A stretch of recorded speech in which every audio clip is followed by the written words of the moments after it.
Students, तो अब exam time चल रहा है, सब लोग अपनी अपनी बोर्ड्स दे रहे हैं। तो 10th वालों की भी बोर्ड चल रही है, 12th वालों की बोर्ड चल रही है। मैथ्स का पेपर देके आ चुके हो, अब सारे कॉमर्स के पेपर्स बचे हुए हैं, अकाउंट्स बचा हुआ है, इकोनॉमिक्स बचा हुआ है, बीएस बचा हुआ है। ऐसे टाइम पे जो रियल लेवल ऑफ मोटिवेशन है वो एक टीचर से ज्यादा एक स्टूडेंट जिसने 96.8% स्कोर किए थे क्लास 12 में last year, the topper of Gurukul.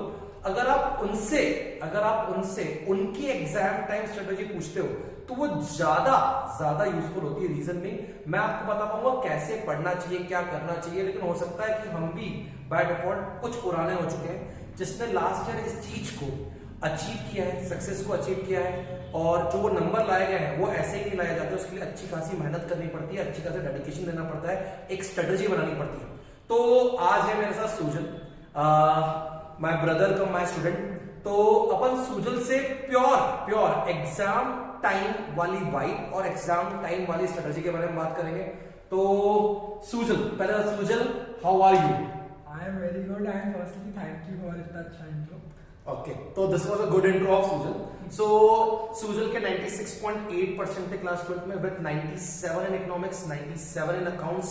तो एक अच्छा स्कोर था, मतलब सब 3 मार्क्स पता नहीं कहां कर गए। तो सुजल सबसे पहले तो इस समय बच्चों को अपना टाइम टेबल कैसे प्रिपेयर करना चाहिए, क्या स्ट्रेटेजी फॉलो करनी चाहिए, over to you. So firstly मुझे जो लगता है सबसे इम्पोर्टेंट पॉइंट है, जितने भी डेज हैं आपके पास उन्हें काउंट करके रखो एंड जितना सिलेबस आपको नहीं आता है वो भी नोट करके रखो and according to the days you have left with you उस सिलेबस को डिवाइड करते जाओ। एंड ये टारगेट जो डेली टारगेट सेट कर रहे हो अपने लिए उसे फॉलो जरूर करना, बिकॉज अगर तुम एक चीज आज छोड़ोगे तो ऐसे वो चीज एग्जाम डे तक पड़ी ही रहेगी वैसे ही। बिकॉज हमारा ब्रेन ऐसा होता है कि हम कोई भी चीज 5 सेकंड से ज्यादा अवॉइड करते ना तो वो छूट जाती है। तो वो सबसे इंपॉर्टेंट पॉइंट है कि डेली अपना कोर्स डिवाइड करो एंड वो रोज करते रहना। और वो अगर नहीं करोगे ना तो तुम्हें बाद में जरूर लगेगा कि ये एक पॉइंट उस टाइम पढ़ लेता तो अभी आ जाता। तो उसके लिए स्टेप 1 अगर मैं बात करूं, सबसे पहले जो इस्तेमाल करूं, फॉर एग्जांपल अगर आपका इकोनॉमिक्स का पेपर आज से 7 दिन के बाद है, या आपके अकाउंट्स के पेपर आपकी 6 दिन की छुट्टी है, या आपके बीएस के पेपर आपका 7 डेज है, तो पसंद तो टाइम लिखो 6 डेज के साथ अब उसके अंदर वर्क अलॉट करना शुरू करो कि मैं फर्स्ट डे पे क्या करूंगा, सेकंड डे पे क्या करूंगा, थर्ड डे पे क्या करूंगा। बाय डिफॉल्ट मैं अपने कौन से डे तक, 4th या 5th डे तक कौन से डे तक अपना कोर्स कंप्लीट करूंगा।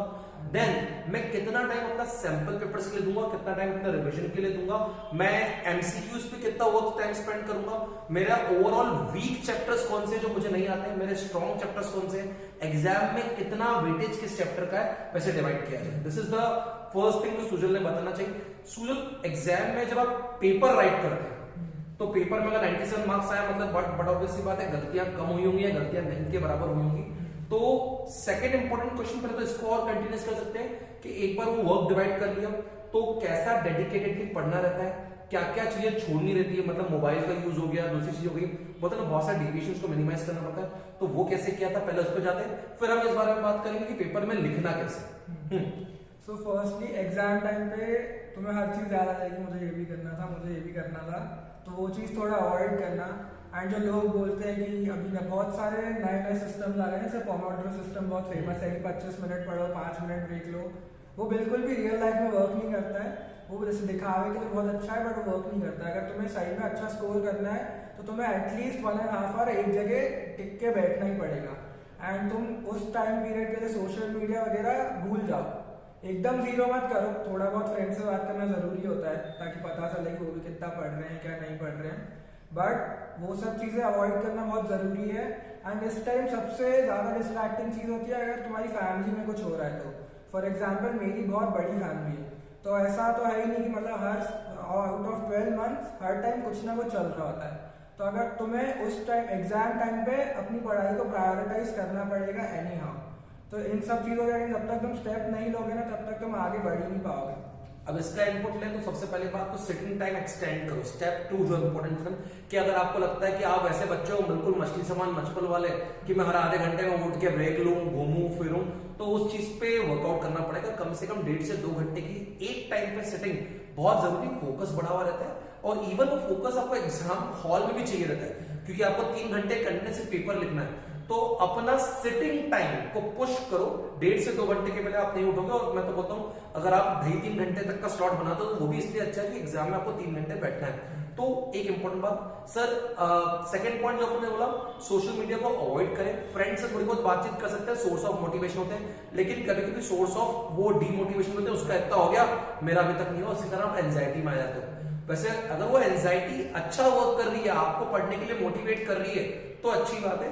फ्रेंड से थोड़ी बहुत बातचीत कर सकते हो, बट मैं तो बोलूंगा जितना फोकस्ड रहते हो कि अगर वो फ्रेंड मोटिवेटर है तो उसको साथ में रखो, लेकिन अगर वो डीमोटिवेटर है तो उसको हटाओ।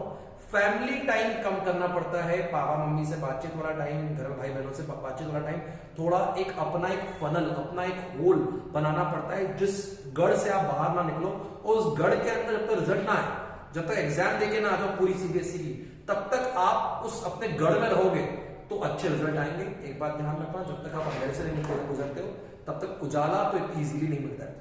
अब सबसे इंपॉर्टेंट पॉइंट, पेपर कैसे राइट करें। मुझे एक चीज अच्छी याद है, सुजल ने मुझे 12th के टाइम पे अपने खुद के नोट्स बने हुए दिखाए थे, बहुत प्यारे नोट्स बनाए थे इसमें।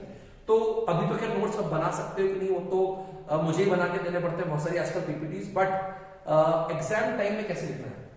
तो सबसे इम्पोर्टेंट, मतलब बहुत लोग इस चीज़ को अंडर एस्टिमेट करते हैं, बट तुम्हें जो रीडिंग टाइम मिलता है वो सबसे इम्पोर्टेंट टाइम होता है तुम्हारा, क्योंकि उस टाइम तुम्हें तुम्हारा लेवल समझ आ जाता है पेपर देख के। तो वो रीडिंग टाइम को ज़्यादा से ज़्यादा यूटिलाइज करो। जितनी फॉर्मेलिटीज होती है ना, उसको रीडिंग टाइम के लिए मत छोड़ने से, रोल नंबर लिखना वो सब बहुत टाइम वेस्ट होता है, वो सब पहले ही कर लेना, ट्राई करना जितना जल्दी कर सको। एंड रीडिंग टाइम में ये चीज़ देख लेना कि तुम्हें कौन से क्वेश्चन बहुत अच्छे से आते हैं और कौन से नहीं आते। फिर जब पेपर लिखना स्टार्ट करो ना, तो जो क्वेश्चन तुम्हें बहुत अच्छे से आते हैं उस टाइम लिख लेना, क्योंकि उसमें तुम्हें पता होता है कि मुझे इतनी देर में ये क्वेश्चन आ जाएगा। फॉर एग्जाम्पल क्वेश्चन में मुझे 5 मिनट लगेंगे, तो मुझे पता है कितनी देर लगेगी, वो चीज़ें पहले कर लेना। एंड जो नहीं आता है उसे तुम एंड के लिए छोड़ना, बिकॉज उस टाइम पे तुम्हारे पास तुम्हें पता है कितना टाइम बचेगा तुम्हारे पास, तो तुम सोच सकते हो अगर तुम्हारे पास ज़्यादा टाइम है, कम है, तो तुम्हें जल्दी लिखना, ये भी तुम्हें पता रहेगा। तो तुम्हारा उन क्वेश्चन जो तुम्हें नहीं आते उन पर टाइम वेस्ट कम होगा, तुम्हारा टाइम अच्छे से यूज होगा। इसको थोड़ा सा और फॉर्मुलाइज करो तो जो 15 मिनट का टाइम मिलता है उससे सबसे पहले एग्जामिनर माइंडसेट समझ लो कि तुम जो पहले क्वेश्चन वही अटेम्प्ट करोगे जो आपको आते हैं, तो पहले तो तुम्हारा ब्रेन है ना बिल्कुल फुल स्पीड पे वर्क करेगा, because you know the answer, you will write the answer, getting it. अच्छा, एग्जामिनर का भी माइंड आप मूड खराब नहीं करोगे, क्यों? आप उसको अच्छे अच्छे क्वेश्चन देते होगे, देखो हमको सारे आंसर आते हैं, तो वो पॉजिटिव माइंडसेट से आपका पेपर चेक करेगा। अगर स्टार्टिंग में गलत क्वेश्चन अटेम्प्ट कर लेते हैं और उनके आंसर आप थोड़े से आधे या अधूरे गंदे देते हो, तो उसकी साइकोलॉजी भी खराब जाती है। वो पेपर है ना आपका थोड़ा सा स्टिंग करना शुरू करता है एग्जामिनर के माइंड में कि अरे क्या कर रहा है बच्चा, इसको ये भी नहीं आता। वो कहीं ना कहीं फिर आपके बारे में एक पॉजिटिव इमेज, एक नेगेटिव साइकोलॉजिकल इमेज क्रिएट कर लेता है। फर्स्ट आवर में सेकेंड आवर तक आपकी एफिशिएंसी का लेवल बहुत अच्छा होता है। अगर आप उस एफिशिएंसी के साथ एक्यूरेसी मिला देते हो तो एफिशिएंसी प्लस एक्यूरेसी कहीं ना कहीं आपको बहुत आगे ले जाती है और आपका पेपर जल्दी जल्दी खत्म होना शुरू होता है। बाय डिफॉल्ट आखिरी के जो 1.5 घंटा बचता है या जो आखिरी का 1 आवर होता है उसमें आपका दिमाग थोड़ा थक चुका होता है। इवन अगर मैं फटीग स्टडी की बात करूं तो बायोलॉजिकली आपकी बॉडी भी थक चुकी होती है। आपका लिखना धीरे धीरे, उस समय आप उन क्वेश्चन को, जो क्वेश्चन आपको नहीं आते हैं या थोड़ा डाउट टाइप के क्वेश्चन है या एग्जैक्ट आंसर नहीं पता है, तो वहां पे सोचने का टाइम लेके उन क्वेश्चन को कर सकते हो। बाय डिफॉल्ट कभी वो क्वेश्चन गलत भी जाते हैं तो उसमें आधे नंबर तो मिल ही जाएंगे, पहले तो वैसे ही पूरे नहीं आ रहे थे, तो आपका जो अच्छे क्वेश्चन है वो पहले हो गए। अगर आप गलत क्वेश्चन पहले अटेम्प्ट कर लेते हो ना, आपका मूड खुद खराब हो जाता है, फिर पेपर में काटा पीटी, खुद की साइकोलॉजी वीक होना, एंजाइटी होना, टेंशन होना, मेरा क्या होगा, पेपर कैसे होगा, ये सब पॉइंट्स आ जाते हैं। So this is how to write the paper. एक और इम्पोर्टेंट पॉइंट है, अपनी प्रेजेंटेशन पे वर्क करो, क्योंकि अगर तुम गंदा लिखोगे और तुम्हारी प्रेजेंटेशन अच्छी है ना, तो जहाँ तुम्हें 0.5 मिलना चाहिए था, 1 मिलना चाहिए था, उसकी जगह तुम्हें 1.5 या 2 भी मिल सकता है। क्योंकि बहुत लोग ये चीज़ पर ध्यान नहीं देते और बस उनको लगता है कि वो अच्छा चीज़ लिख देंगे तो उनका काम हो जाएगा, पर अगर वो अच्छी चीज़ सामने वाले को समझ ही नहीं आएगी कि तुमने कैसे सेपरेट करके लिखा है, कौन सी चीज़ किसके नीचे आनी चाहिए, कौन सा पॉइंट किस हेडिंग के अंदर होना चाहिए, अगर तुम वो चीज़ नहीं करोगे तो तुम्हें जितने मार्क्स मिलने चाहिए थे उतने नहीं मिलेंगे एंड वो 1-2% ही एंड में जाके इम्पोर्टेंट बन जाते हैं। वो जो प्रेजेंटेशन वाले मार्क्स होते हैं आपको कटा दे सर, प्रेजेंटेशन के लिए एक तो लाइन स्पेसिंग प्रॉपर होनी चाहिए, अगर आप ध्यान रखो, या घुचुड़ मिला के मत लिखो। आपको बोर्ड में copy the, even you can ask for a supplementary also, तो आप थोड़ा दूर लिखो, एक तो बुलेट पॉइंट वाइज लिखो, पैराग्राफ में मत जाओ, बुलेट वाइज लिखो। जो क्वालिफाइंग वर्ड्स है, जो वर्ड्स एक एग्जामिनर ढूंढता है, उन वर्ड्स को प्रॉपर लिखो और इस प्रकार से लिखो वो देखे कि हाँ यार ये वर्ड इसमें लिखा है, जिस कारण आपको नंबर आता है। तो this is the presentation part. Presentation part बहुत सारा इंपॉर्टेंट होता है। अगर थोड़े बहुत छोटे मोटे डायग्राम बना सकते हो, चार्ट बना सकते हो, टेबल बना सकते हो या फ्लो चार्ट बना सकते हो, तो वैसे फ्लो चार्ट बनाने चाहिए आपको अपने एग्जाम के अच्छे मार्क्स स्कोर करने के लिए, specially in economics and business studies तो बहुत ही ज्यादा वेरी तो यहाँ पे फ्लो चार्ट काम आता है। कोई ऐसी लास्ट 1 or 2 टिप्स जो सुजल बताना चाहते हो जो तूने करी थी उस समय, जिसके कारण एक अच्छा रिजल्ट अपने सामने आया था, ऐसी एक या 2 टिप? हाँ, ऐसी 1-2 टिप्स है जो तुम्हें एग्जाम टाइम में काम आएंगी। कि जैसे जिस एग्जाम मॉर्निंग जो होती है ना, उस टाइम अपनी स्लीप डिप्राइव मत जाना कभी भी एग्जाम में। क्योंकि स्लीप डिप्राइव जाओगे ना तो तुम्हें आधी चीजें तो वैसे ही समझ नहीं आएंगी। तो एग्जाम टाइम जो होता है ना, उसमें खुद की हेल्थ का इतना ध्यान रखना कि तुम एग्जाम टाइम पे जब तुम पेपर एक्चुअली लिख रहे हो, तुम्हारी हेल्थ इतनी अच्छी कि तुम्हारा माइंड जो आंसर या तुम्हें याद नहीं है वो भी तुम फिगर आउट कर पा रहे हो, बिकॉज तुम एकदम मेंटली काम हो। ये बहुत इंपॉर्टेंट है। एंड एग्जाम में एक चीज बहुत इंपॉर्टेंट होती है कि बहुत लोग सोचते हैं कि हम वॉशरूम चले जाएंगे, हमको कोई मिल जाएगा, ऐसे सब दोस्तों के साथ प्लान करते थे, मैंने भी बहुत प्लान किया, पर उस पर कभी ध्यान मत देना कि तुम्हारे आसपास वाले क्या कर रहे हैं, क्योंकि उस टाइम पे रिजल्ट सिर्फ तुम्हारा आएगा, जो भी रिजल्ट है। तुम अगर दूसरों का देखोगे कि मैं इसके भरोसे चले जाऊंगा, उसके भरोसे चलूंगा, ये कभी मत करना। मैंने एक बार ट्राई किया था एंड उस टाइम मेरा पार्टनर अच्छा था तो मेरे थोड़े मार्क्स आ गए थे, पर मैं खुद पढ़ता तो मुझे पता है मैं ज्यादा ला पाता। सो बोर्ड्स के अंदर चीटिंग के भरोसे बिल्कुल मत देना। फिजिकल हेल्थ का ध्यान रखना बहुत जरूरी है। स्लीप डिप्राइव मत होना। इवन अगर आप रेगुलर 6 घंटे सोते हो तो आपको उस दिन 7 घंटे सो। आपका माइंड बिल्कुल फ्री होना चाहिए ताकि उसको on the spot thinking ability रहे कि अगर पेपर को इंटरप्रेट भी करना पड़ता है, इट्स नॉट ओनली कि पेपर आपका बना बनाया आ जाएगा। तो 1-2 घंटे की स्लीप ज्यादा ही लेना। फिजिकली वीक होके मतलब खाना पीना नहीं खा के जाना, ऐसा करके मत जाना। प्रॉपर जो लाइट जूसेस होते हैं, लाइट ब्रेकफास्ट होता है, वो करके जाना बहुत जरूरी है एग्जाम टाइम पे, ताकि वहां पे आपकी एनर्जी, आपका मेंटल, आपका फिजिक आपके साथ रहे। सो दिस इज ऑल। जो बच्चे बोर्ड्स दे रहे हैं, हो सकता है उनके लिए वीडियो थोड़ा इंफॉर्मेटिव हो। So again wish them all the best. तो wish you all the very best. Thank you so much Sujal.